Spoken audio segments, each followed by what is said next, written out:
আসসালামু আলাইকুম, নমস্কার।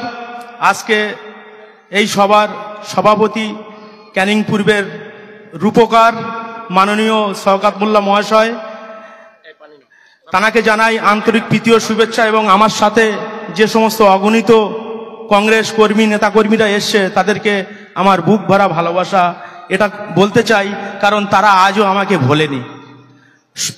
প্রয়াত নেতা মাননীয় সৌমেন মিত্র মহাশয় 2016 সালে ভাঙড়ের পরিস্থিতি নিয়ে যে ভাঙড়টা একটা উন্নতির জায়গায় যাক, ভাঙড়টা একটা গরিব মানুষের এলাকা, নিপীড়িত, যেখানে মানুষ সব দিক থেকে বঞ্চিত, তো সেক্ষেত্রে মাননীয় সৌমেন মিত্র মহাশয় আমাকে একেবারে সার্ভে করে ভাঙড় বিধানসভার চেয়ারম্যান এবং ভাঙড় 2 নম্বর ব্লক কংগ্রেসের সভাপতি আমাকে তৈরি করে তিনি কিভাবে মানুষের সঙ্গে চলতে হবে বা কিভাবে সংগঠন করতে হবে তিনি পদে পদে আমাকে সেই শিক্ষাটা দিয়ে গেছে। আজকে তিনি নেই, তো আমি একটা কথা বলবো, মাননীয় সৌমেন মিত্র মহাশয় যদি 2021 সালের 5টা মাস আগে না মারা যেতেন, তাহলে ওই নওশাদ সিদ্দিকীর কিন্তু ভাঙড়ের এমএলএ হওয়া হতো না, এ কখনো হতে দিতাম না।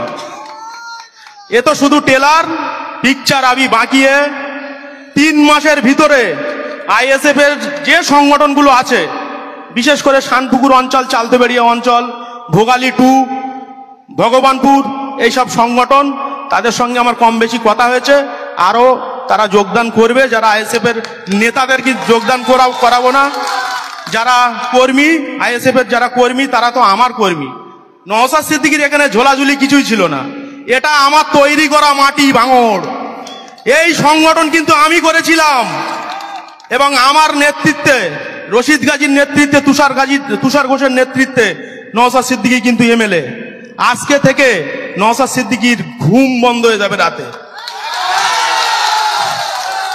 বিধানসভা ভোটের 3 মাস আগে থেকে এমন পরিস্থিতি তৈরি করে দেব, যে গ্রামে ঢুকবে নওশাদ সিদ্দিকী, এই প্রতারক, এই জালিম, যে অন্যান্য পার্টির থেকে টাকা নিয়ে শুধু মাল কামাই করছে, যে নওশাদ সিদ্দিকী আমার গাড়ি নিয়ে ভোটে প্রচার করেছে, সে আজকের ফরচুনা গাড়ি চেপে বেড়াচ্ছে, তার ভাই ফরচুনা গাড়ি চেপে বেড়াচ্ছে।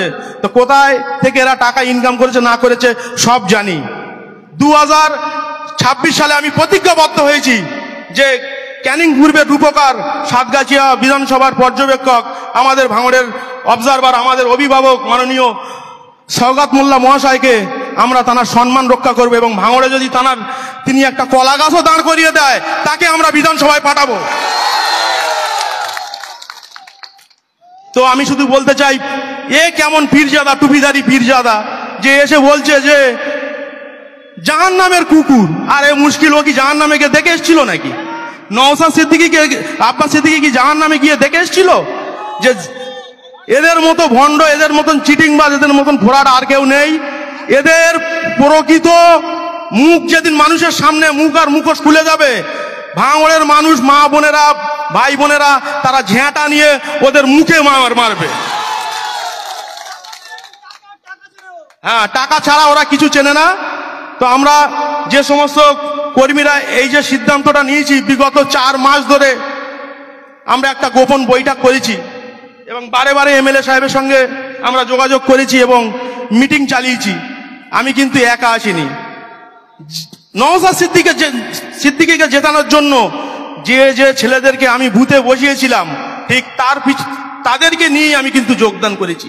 যেভাবে নওশাদ সিদ্দিকীকে জিতিয়েছিলাম বা গুটি সাজিয়েছিলাম, এবং সঙ্গে আমাদের তৃণমূল কংগ্রেসের হাজারো সৈনিক নেতা আছে, তো আমরা সবার সঙ্গে মিলেমিশে থেকে ভাঙড় থেকে লক্ষাধিক ভোটে যে প্রার্থী সিলেক্টেড হবে তাকে আমরা বুক চিতিয়ে তাকে আমরা জিতিয়ে বিধানসভায় পাঠাবো।